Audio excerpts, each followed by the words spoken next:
y asistentes a la reunión del día de hoy. Desde el Fondo de Inversión Colectiva Inmobiliario de Renta, hemos venido trabajando en generar espacios con nuestros inversionistas que funcionen como canales de comunicación entre el equipo de gestión y el corazón del fondo, que son los inversionistas. Por esto, en lo corrido del 2022, hemos desarrollado diferentes informes periódicos que hemos tratado de reflejar en informes bimensuales y trimestrales que hablan de toda la perspectiva del sector inmobiliario, la gestión del fondo, las prácticas de gestión y los indicadores del mismo.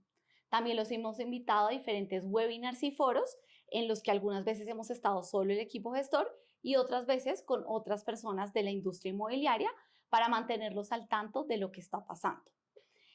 El día de hoy les traemos dos temas muy importantes. Por un lado, vamos a ver el panorama del sector inmobiliario.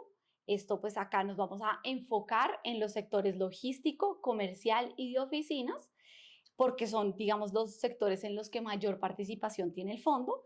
Y adicionalmente vamos a ver cómo son las perspectivas del mercado inmobiliario, enfocándonos en estos sectores en el corto plazo. Para esto traemos un invitado muy importante que es Jean-Baptiste Wetling. Él hace parte de la firma JLL, es Country Manager de JLL y cuenta con más de 20 años de experiencia en el sector inmobiliario, en todo el tema de transacciones inmobiliarias, consultoría inmobiliaria, nuevos negocios. Entonces, sin más preámbulos, le doy paso a Jean-Baptiste. Jean-Baptiste, bienvenido. Muchas gracias, Catalina. Entonces les voy a proyectar una presentación donde vamos a hablar, como lo decía Catalina, de tres segmentos inmobiliarios, estudiando lo que ha pasado en los pasados meses y lo que proyectamos va a pasar en los próximos a pesar de la incertidumbre que todos vivimos. Sin más, vamos a empezar con un par de gráficos que demuestran lo desafiante del entorno. Y empezamos con este gráfico que es bien interesante y que todos hemos podido observar en los últimos meses, es qué está pasando con los retornos inmobiliarios comparado con el DTF. Este gráfico es muy llamativo porque demuestra la apreciación del DF y una estabilización de los retornos inmobiliarios. Un segundo gráfico que es interesante es la evolución de los costos de construcción, impulsado obviamente por la inflación y la post-pandemia. Entonces, como ven, los costos de construcción han tenido una trayectoria muy preocupante y que obviamente se ve reflejado en el producto inmobiliario nuevo y terminado, tanto en venta como en renta. Un tercer gráfico para demostrar un poco en qué entorno estamos navegando es la tasa de cambio, que todos la estamos observando y obviamente la tasa de cambio tiene un impacto muy importante, más que todo en el apetito por parte de inversores extranjeros en nuestro mercado inmobiliario.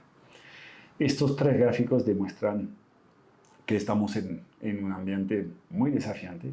Es una tormenta, claramente, que vamos a atravesar y el mercado inmobiliario es muy sólido para atravesar este tipo de tormentas. Vamos a revisar primero el tema de las oficinas, qué está pasando y tratando de ser organizado en mirar lo que está pasando desde el punto de vista de la oferta nueva, de la demanda y obviamente los precios. Entonces, empezando con este primer gráfico que explica un poco la historia del mercado de oficinas en Bogotá, que es la ciudad capital, 2/3 del inventario de oficinas a nivel nacional y entonces el mercado más emblemático que permite después sacar conclusiones en los otros mercados. Pero enfoquémonos en esto para que entiendan lo que ha ocurrido en los pasados años y lo que va a pasar en los próximos años. Primero, el mercado de oficinas de Bogotá es un mercado que hubiera podido estar mucho peor parado cuando enfrentó la pandemia.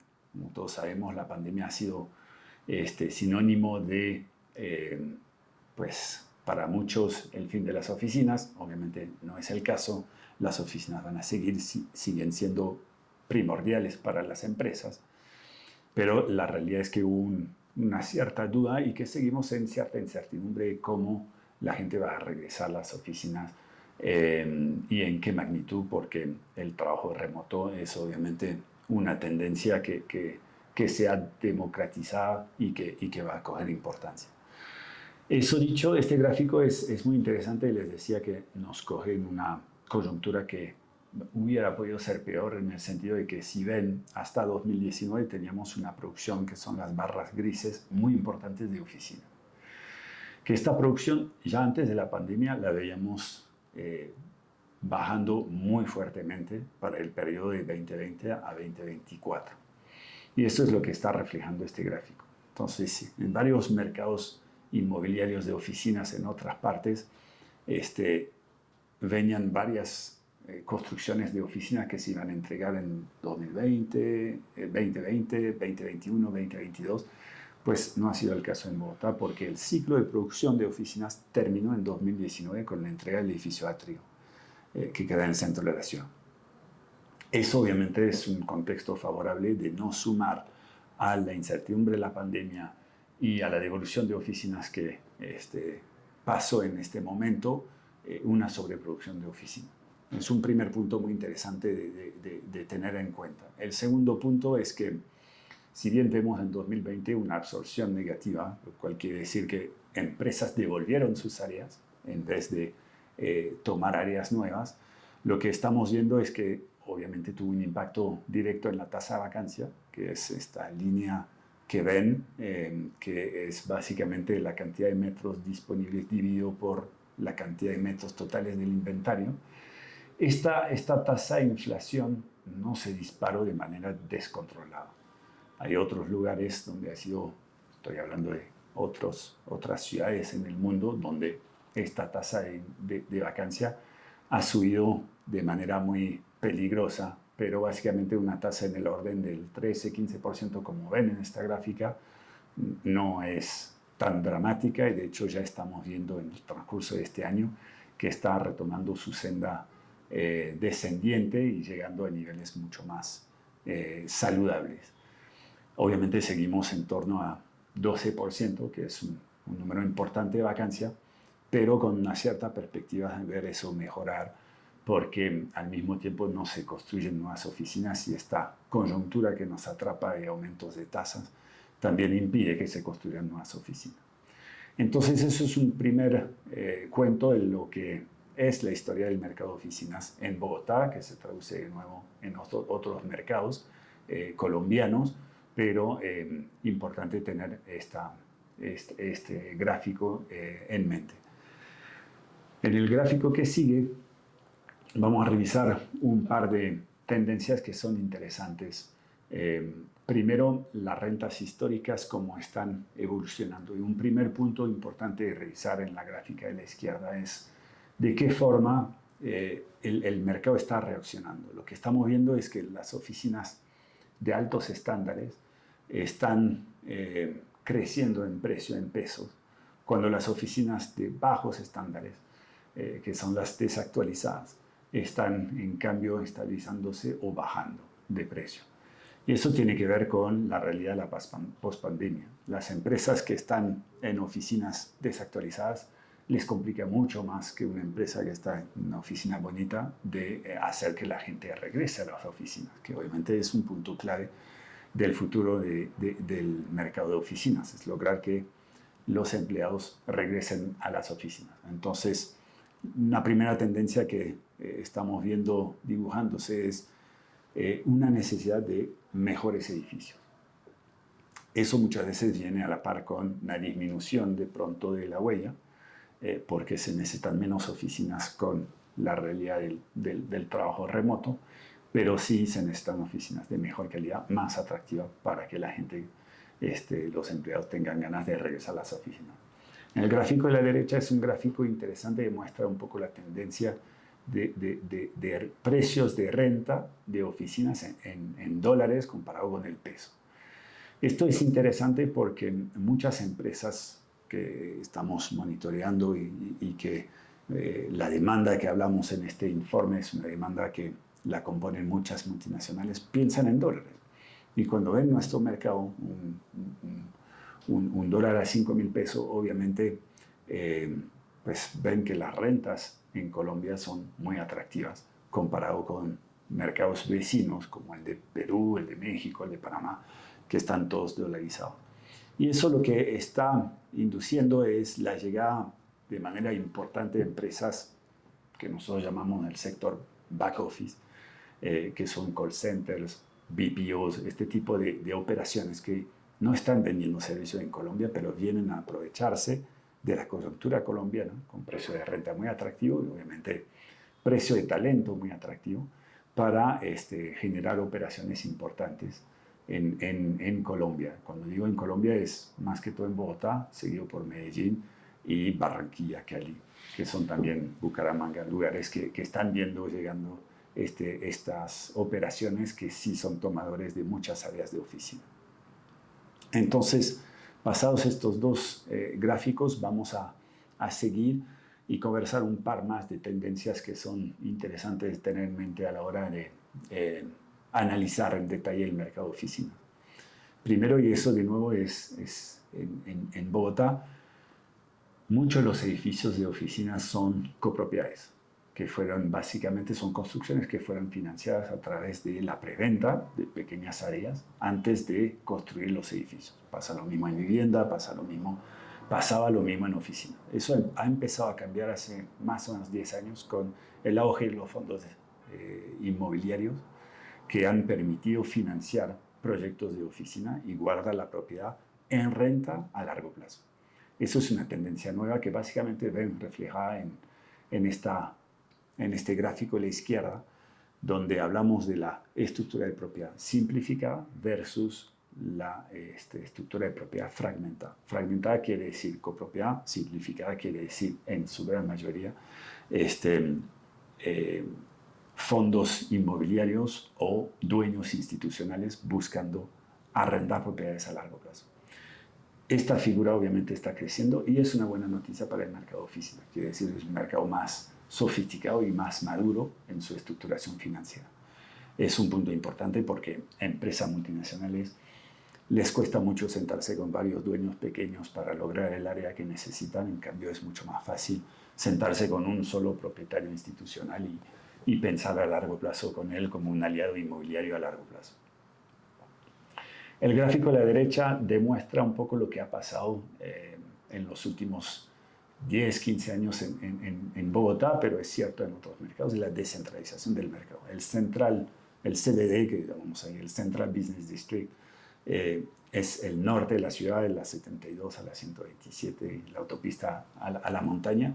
Este sector es un sector muy consolidado, con muchas construcciones, precio de lote muy costosos, sobre todo cuando se trata de juntar varias parcelas y hacer un desarrollo de oficina de gran escala para grandes corporaciones.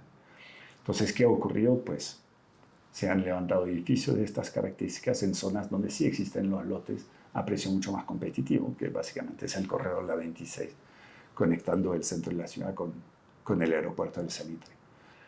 Ya sea un edificio como Atrio en el centro de la ciudad o un complejo de oficinas como Conecta, llegando al aeropuerto del Dorado. Eso es lo que vemos en el gráfico de abajo, donde ven que claramente las propiedades que llamamos institucionales, que son las que son simplificadas en su estructura de propiedad, están más que todo ubicadas en corredores descentralizados, como es el caso del Dorado o el Salitre y otros corredores que no son los corredores del centro de negocios, donde todavía una participación muy importante de propiedades son propiedades fragmentadas. Es una separación importante porque cuando hablamos un poquito más temprano de las oficinas pensadas para el futuro y las oficinas desactualizadas, mucho tiene que ver con su estructura de propiedad. De nuevo, un edificio de oficina que tiene muchos propietarios es complicado ponerlos de acuerdo para modernizar el edificio y para hacerlo atractivo para los empleados, en comparación a un edificio institucional que por naturaleza en nuestro mercado tiene pocos años de construido y tiene esta forma de reaccionar frente a un escenario de mercado cambiante. Eso dicho, seguimos avanzando en nuestro análisis de las oficinas y un poquito concluyendo en cuáles son los puntos principales para tener en cuenta en el mercado de oficinas y en su futuro. Primero, lo que decíamos en preámbulo, Bogotá es el mercado principal de oficinas del país, con 65% de participación. Los dos factores que amortizaron el golpe de la pandemia en las oficinas fue primero el fin del ciclo de la producción que terminó en 2019, es decir, antes de la pandemia, que obviamente fue muy afortunado esta coyuntura. El segundo es la llegada cada vez más importantes de sectores de oficinas que llamamos de back office, BPOs y call centers, que siguen tomando áreas importantes en el mercado de oficinas de Bogotá, de Medellín, de Cali, etc. La producción seguirá muy limitada en los próximos años y eso es muy probablemente hasta 2026-2027, entonces en un tiempo muy importante. Y mientras tanto, pues siguen habiendo empresas que necesitan oficinas, entonces estamos pensando que el mercado va a tener en demanda una situación bastante menos impactadas que unos podrían pensar, básicamente porque no hay inventario nuevo en un mercado que sí requiere o que se demanda un inventario de mejor calidad. Los activos prime, o sea, los mejores edificios, cuentan con las rentas más altas y las vacancias más bajas. Eso se ve muy claramente en Bogotá, en el corredor de la 11, entre la 80 y la 90, donde estos edificios, todos modernos y nuevos, están prácticamente 100% ocupados. El futuro de las oficinas tiene ciertas incógnitas aún.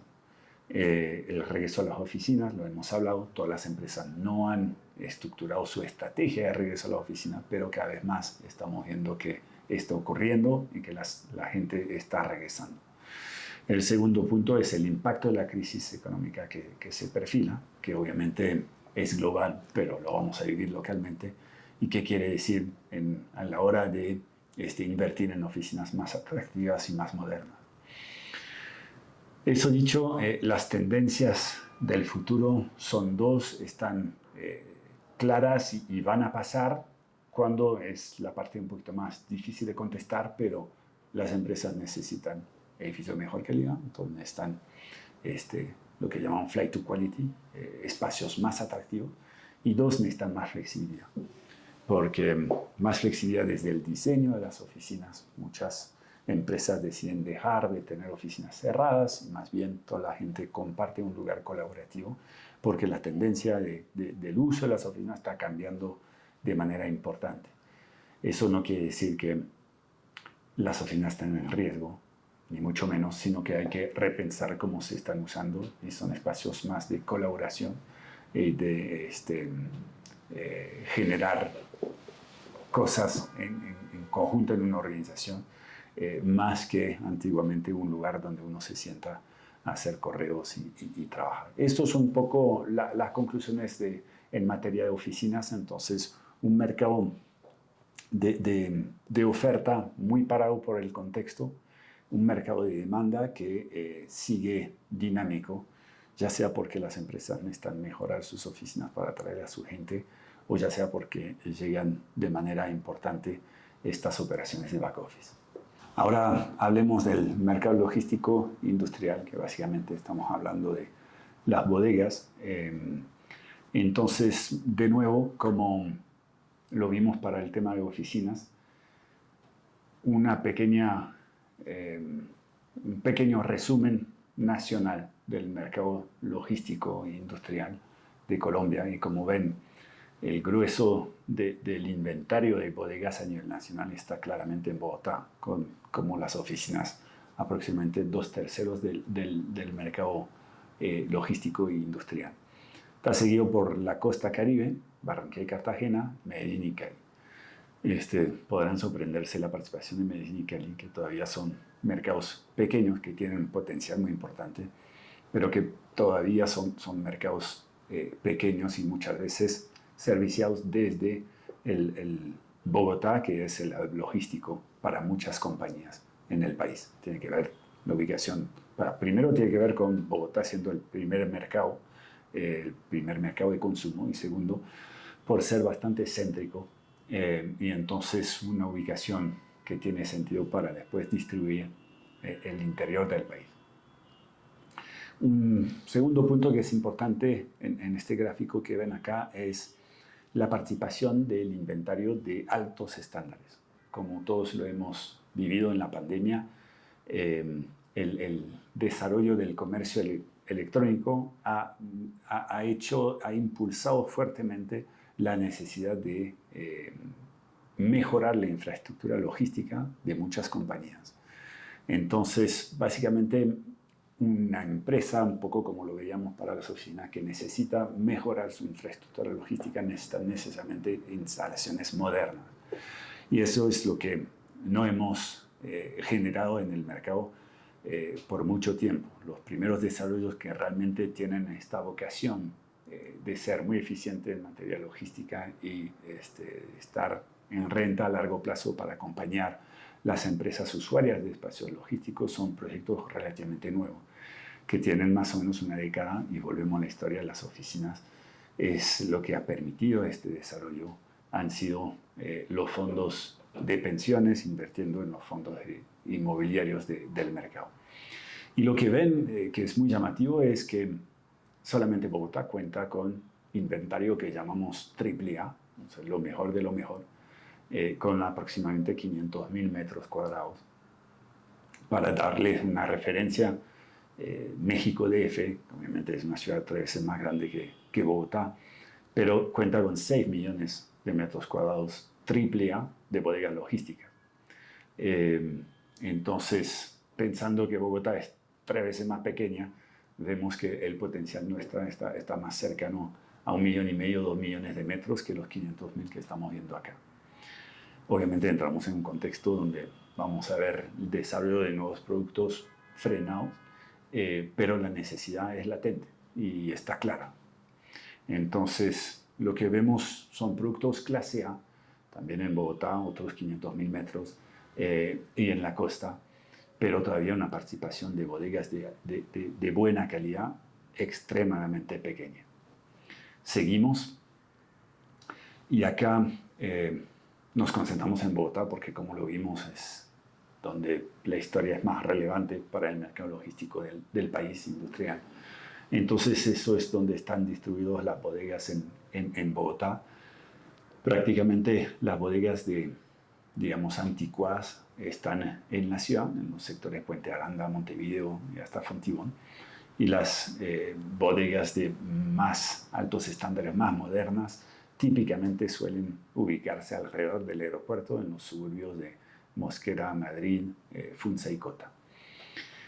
Entonces, unos gráficos que son importantes de nuevo para analizar en más detalle qué está pasando en el mercado de bodega en Bogotá. Este gráfico es muy ilustrativo porque muestra abajo los precios, en vertical la tasa de vacancia, de nuevo el mismo criterio que para las oficinas, es la cantidad de metros disponibles, es decir, vacantes, dividido por la cantidad total del inventario. Con una vacancia aproximadamente está en el orden de 8-10%, es un mercado sano, es decir, que los precios tienden a ser estables porque hay oferta y hay demanda que lo ameritan. Ahora, cuando la vacancia está por debajo del 10%, quiere decir que hace falta más oferta y entonces los precios tienden a subir porque la demanda lo genera. Si la vacancia está por encima del 10%, pasa lo contrario, demasiada oferta comparado con la demanda y los precios tienden a bajar. Como ven aquí, el promedio del mercado está alrededor del 3%, claramente una vacancia extremadamente baja. En esta gráfica lo que ven es, entrando un poquito en más detalle de lo que llamamos submercados de la ciudad. Entonces ven de nuevo la participación predominante de la calle 80 y ven ahí un poquito segmentado, como lo vimos a nivel nacional, la composición del inventario por su calidad, y entonces ven que claramente las bodegas de alta calidad están todas concentradas en la calle 80 con alguito en la calle 13 y Funzacota siendo muy minoritario. O sea, eso es de nuevo apoyando lo que les venía diciendo que la calle 80 claramente es el mercado más deseado logísticamente y donde ocurren los desarrollos de más altos estándares. En el gráfico que sigue vamos a entrar un poquito más detalles, en un poquito más detalles en cómo se reparte este inventario y qué ha pasado en los últimos 10, 12 años. Empezando por el gráfico de abajo a la izquierda, donde ven que la participación de las bodegas de altos estándares en estos 10, 11 años pasados ha pasado de 15 a 27%, que es de nuevo lo que les decía, eso acompaña perfectamente el auge de los fondos inmobiliarios que invirtieron en bodegas de altos estándares con visión de renta para acompañar a los grandes usuarios logísticos, llámense Éxito, DHL, etcétera, etcétera. En el gráfico de arriba a la derecha lo que vemos es el aumento del inventario desde el 2010 hasta el 2021. Y como ven, el inventario más que duplicó y más que duplicó en sectores suburbanos, que son los suburbios de Funza, Cota, Madrid y Mosquera, que les comentaba en el mapa. La participación de la ciudad ha sido sumamente limitada en esta última década, obviamente por falta de lotes y por falta de relevancia de construir bodegas dentro del casco urbano. La antigüedad del inventario por submercado es el último gráfico de abajo a la derecha, que obviamente es bien interesante ver que obviamente las bodegas AAA y A son las más modernas y las que tienen en su gran mayoría menos de 10 años de construida, de nuevo, fueron financiadas en su gran mayoría por los fondos inmobiliarios. Seguimos en nuestro análisis y aquí queremos hacer un foco en las bodegas A y AAA, las mejores del mercado, para demostrar un poco qué está ocurriendo y qué va a ocurrir en los próximos años. Primero es qué ha ocurrido, es precios sumamente estables a pesar de una vacancia sumamente limitada, especialmente durante la pandemia. Y a pesar de eso, los precios han sido bastante estables en renta, alrededor de 18,000 pesos por metro por mes. Estos precios son los que hacía referencia en mi introducción, están ajustándose de manera drástica. Este aumento que ven de 19 a 26,000 para 2023 son aumentos que se han observado globalmente. En Estados Unidos estos aumentos de 25 y 30% han sido también reflejados en los últimos 12 meses. Pues aquí finalmente lo estamos viendo pasar en nuestro mercado y tiene varias razones. La primera es la demanda muy fuerte de empresas que necesitan mejorar su infraestructura logística, que la pandemia se les hizo acelerar este proceso que ya venía encaminado, pero que obviamente tiene que acelerarse. Segundo, esta demanda obviamente frente a un inventario casi nulo hace que los proyectos que salen obviamente están teniendo precio al alza. Y tercer factor es obviamente el aumento del costo de construcción. Este aumento del costo de construcción no es solo inflación, es obviamente el precio del acero, el precio que son un componente muy importante de una bodega. Se han disparado de una forma muy poderosa y obviamente las rentas tienen que reflejar eso, mismo con los precios de venta. Entonces, esto es un dato bien interesante porque si bien sabemos un poco como las oficinas que los próximos desarrollos nuevos de bodegas logísticas no va a haber mucho en los próximos años por falta de financiación disponible, la demanda sigue muy dinámica, con necesidad de mejorar su infraestructura y con disposición de pagar las nuevas rentas que obviamente llegan a niveles mucho más atractivos que solo hace un año atrás. Conclusión, del tema logístico industrial, poco como para las oficinas. Bogotá es el hub logístico del país. La demanda está empujada por tres dinámicas: la necesidad de mejorar la infraestructura logística, el flight to quality, de vuelta lo vemos, también lo vimos para las oficinas, el auge del e-commerce,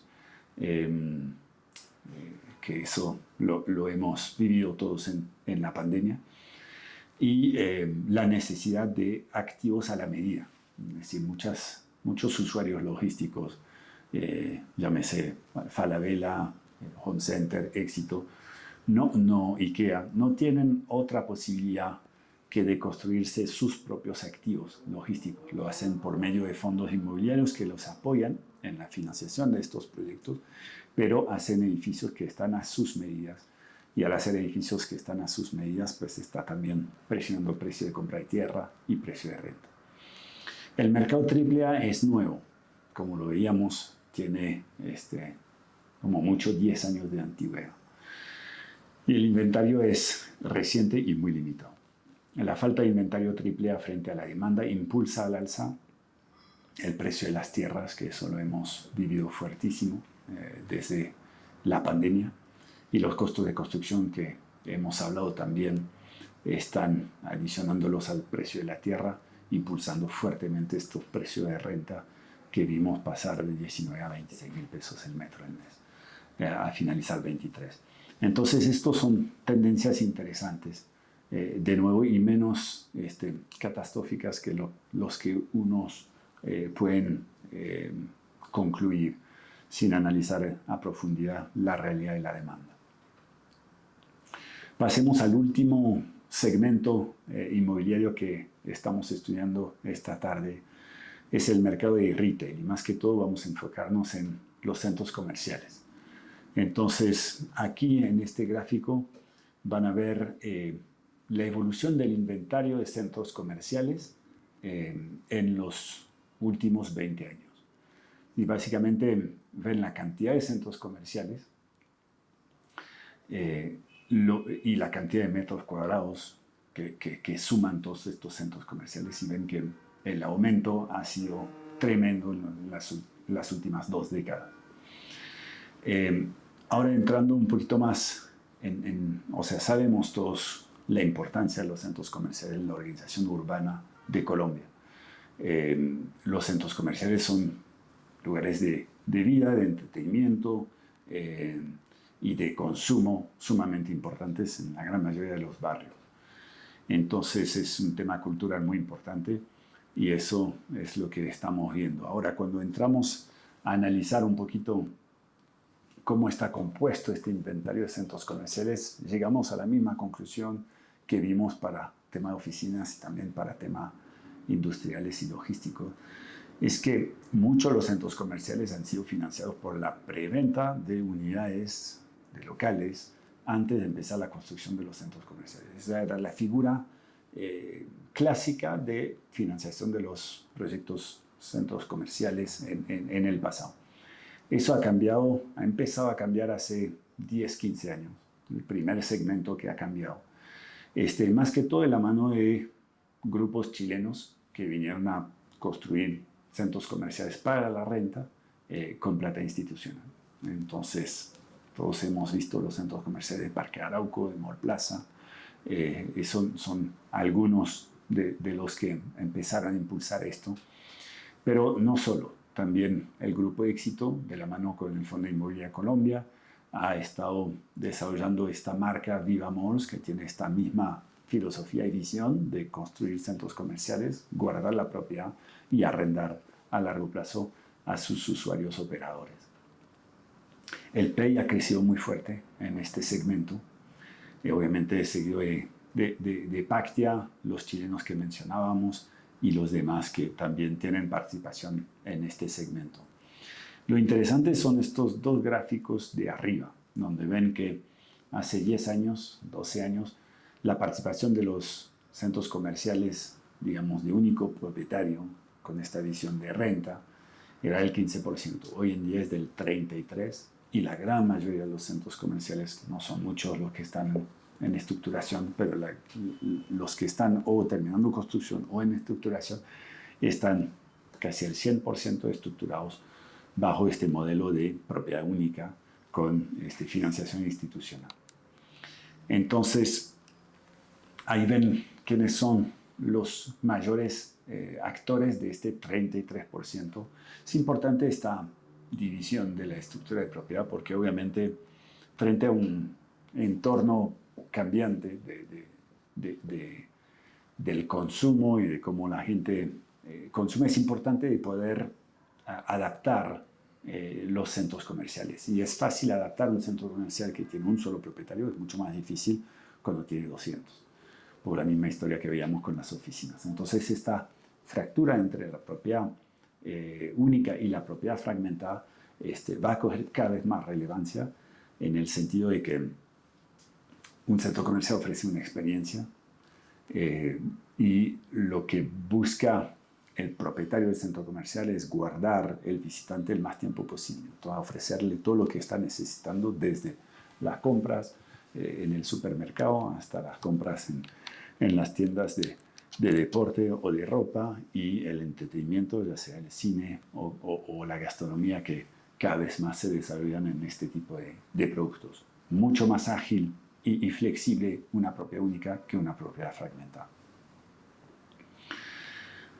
Esto es un poco la repartición de los centros comerciales y básicamente este mapa es interesante porque muestra que 70% del GLA, o sea, de los centros comerciales, de los metros cuadrados de centros comerciales, están concentrados en 34% de la población, que son estas ciudades que vemos acá, son nuestras ciudades principales. Entonces, estos 140 centros comerciales en estas 5 ciudades representan el 70% del GLA en operación.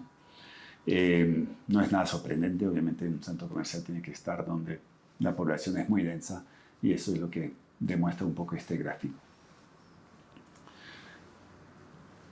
En conclusión, ¿qué está pasando en los centros comerciales? Pues primero, cada vez más vemos desarrollarse un uso mixto dentro de los centros comerciales o usando y aprovechando el espacio aéreo de un centro comercial, que muchas veces son terrenos grandes que permiten el desarrollo de una torre de vivienda, una torre de oficina, un hotel. Hemos todos visto este tipo de desarrollo en el pasado, pues tiene sentido que se siga desarrollando para complementar el complejo inmobiliario. La incursión de usos alternativos como el coworking, escuelas de idioma, agencia de viajes, estas son cosas que cada vez más estamos viendo pasar. De nuevo, es en este sentido de que el centro comercial tiene que resolver el por qué el visitante va para allá. Y entonces, si puede tener absolutamente todas sus necesidades debajo de un mismo techo, es mucho más fácil guardarlo y seguir el circuito de experiencia que ofrece el centro comercial. La integración del entorno físico y digital, la reconfiguración de los espacios comerciales es una tendencia que estamos viendo de fondo y que está ocurriendo. La expansión de formatos de enfoque precios, que son lo que se llaman, saben, un centro comercial tiene un ancla, en la gran mayoría de los casos, que es una gran superficie. Hay cada vez más estas anclas más pequeñas que generan mucho tráfico y experiencia, como Miniso, Dollar City, Ara, etc. Estas anclas son cada vez más importantes. Y un cambio estructural en los contratos de renta. Eso diría que está un poquito generalizado en los segmentos que hemos estudiado, especialmente oficinas y centros comerciales, es que lo importante es encontrar un socio. Tanto el propietario busca un socio en el usuario que opera el espacio comercial, como el usuario operador del espacio comercial busca un socio en el propietario. Y en este sentido, lo que está pasando es que la parte variable de los contratos de arriendos, donde se paga una renta fija, o digamos una renta variable sujeta a un mínimo fijo, esto está cada vez más volcando a una renta variable pura donde propietario y usuario van de la mano en el éxito de la operación. Eso es una tendencia global que estamos claramente observando localmente, que tiene toda la lógica y el futuro. Obviamente, de nuevo, la importancia de la estructura europea, un propietario único que tiene visión de largo plazo, que entiende estas realidades, y la propiedad fragmentada con muchos pequeños propietarios que no tienen cómo reaccionar frente a estos cambios de fondo que se vienen. Entonces, en resumen, hemos hablado de estos tres segmentos. Creo que los tres comparten la misma realidad. Se necesitan activos que piensan a largo plazo en el usuario, en el arrendatario, y entonces se necesitan capital institucional que siga financiando este tipo de proyectos porque la demanda está. Obviamente estamos atravesando una crisis del capital, estamos atravesando o estaremos atravesando probablemente el próximo año unos retos económicos importantes, pero esto no dejan de ser cosas temporarias y si uno piensa en el mercado inmobiliario no puede pararse en cosas temporarias ni comparar un CDT a 3 años con una inversión a 10 años en un tema inmobiliario. Eso es, en conclusión, la conclusión de esta presentación. Y de nuevo, muchas gracias por su espacio. Muchas gracias, Jean-Baptiste. Muy interesante todo esto que nos cuentas.